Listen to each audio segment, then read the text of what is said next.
Hello everyone, welcome back to the channel. In this video, I'm going to walk you through an easy guide on how to cancel Western Union MTCN transfer.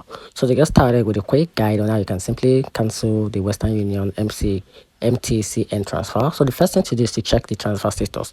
So before canceling, make sure the money hasn't been picked up yet. So to check, go to www.westernunion.com, then click the track transfer, then enter the MTCN number. Then if it says available or in progress, you can cancel it.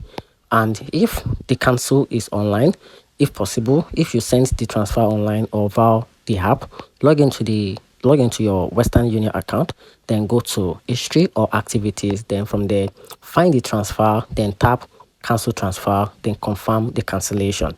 Then you can also cancel by phone or in person if online fails. So if the cancel button is not available, call the Western Union customer service, which is, you can also call, if you are in Canada, US or Canada, you can call the number which is on the screen. Then if you are from Nigeria, you can also call the number on the screen, then provide the MTCN number, then your full name, the receiver's name, then the transfer amount and date.